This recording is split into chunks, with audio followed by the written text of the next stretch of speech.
রাতের গভীরে যখন সবকিছু নিস্তব্ধ, তখন আমাদের মন কখনো কখনো অদ্ভুত স্বপ্নের জগতে প্রবেশ করে।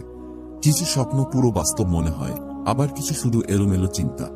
কিন্তু আসলেই স্বপ্নের রহস্যটা কি?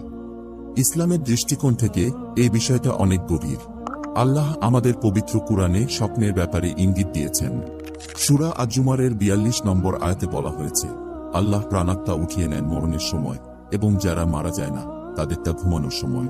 এই আয়াত থেকে বোঝা যায় আমাদের আত্মা ঘুমের সময় এক ধরনের ভ্রমণে যায়। কখনো আমাদের আত্মা দেখা করতে পারে অন্য আত্মার সাথে, যাদেরকে আমরা দুনিয়া থেকে হারিয়ে ফেলেছি। আল্লাহ আমাদের স্বপ্নের মাধ্যমে তাদের সাথে দেখা করাতে পারেন, যা আমরা জেগে থাকতে করা কখনই সম্ভব নয়। একবার একজন বড় আলেম বলেছিলেন, আমাদের আত্মা ঘুমের সময় অন্য জগতে ভ্রমণ করে, এমনকি সেই জগতে আমাদের হারানো প্রিয়জনদের সাথেও দেখা হতে পারে। তবে মৃতদের আত্মা এই পৃথিবীতে ফিরে আসে না, আর জীবিতদের আত্মা ঘুম শেষে আবার শরীরে ফিরে আসে। কিন্তু কিভাবে বুঝবেন কোন স্বপ্নটা আল্লাহর পক্ষ থেকে এসেছে আর কোনটা নয়? নবী করিম রাসূলুল্লাহ সাল্লাল্লাহু আলাইহি ওয়াসাল্লাম আমাদের ৩ ধরনের স্বপ্নের কথা জানিয়ে গিয়েছেন। প্রথমটি হল আমাদের অবচেতন মনের স্বপ্ন। এগুলো আপনার চিন্তা, আপনার দেখা সিনেমা বা দৈনন্দিন ঘটনা থেকে আসে। এগুলো এলোমেলো এবং এতে কোনো বিশেষ তাৎপর্য নেই। দ্বিতীয় ধরনের স্বপ্ন হল ভীতিকর স্বপ্ন। শয়তান চেষ্টা করে আমাদের মনের মধ্যে ভয় ঢুকিয়ে দিতে। তার লক্ষ্য হল আমাদের মনের ভেতর দুর্বলতা তৈরি করা, যাতে আমরা আল্লাহর উপর থেকে আস্থা হারাই।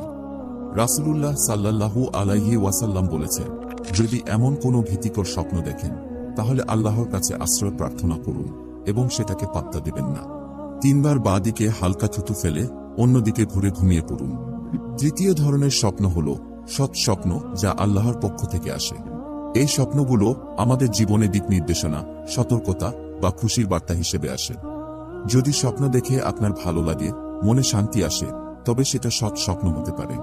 রাসূলুল্লাহ সাল্লাল্লাহু আলাইহি ওয়াসাল্লাম বলেছেন, স্বপ্ন এমন কারো সাথে শেয়ার করবেন যাকে আপনি অনেক বিশ্বাস করেন এবং জ্ঞানী মনে করেন। তবে ভীতিকর স্বপ্নগুলো কারো সাথে শেয়ার করবেন না। আপনার কখনো কি এমন হয়েছে, যখন আপনি ঘুম থেকে উঠে অনুভব করেছেন যে স্বপ্নটি সত্যি মনে হচ্ছিল? এটা হতে পারে হয়তো আল্লাহ আপনাকে কিছু বোঝানোর চেষ্টা করেছেন। সৎ স্বপ্নগুলো আমাদের জীবনে আল্লাহর পক্ষ থেকে একটি বিশেষ উপহার। এগুলো আমাদেরকে দেখানো হয় সঠিক পথে রাখার জন্য। স্বপ্নের সাথে আমাদের এই সম্পর্ক খুবই বিস্ময়কর। আমরা জানি না কোন স্বপ্নটি আল্লাহর নির্দেশনা, কোনটি শয়তানের প্রলোভন, আর কোনটি আমাদের নিজস্ব চিন্তা। তাই আমাদের উচিত আল্লাহর উপর আস্থা রাখা এবং সঠিক ব্যাখ্যা পেতে জ্ঞানীদের পরামর্শ নেওয়া। স্বপ্ন আল্লাহর পক্ষ থেকে আপনার জন্য একটি গাইডেন্স, একটি বিশেষ উপহার।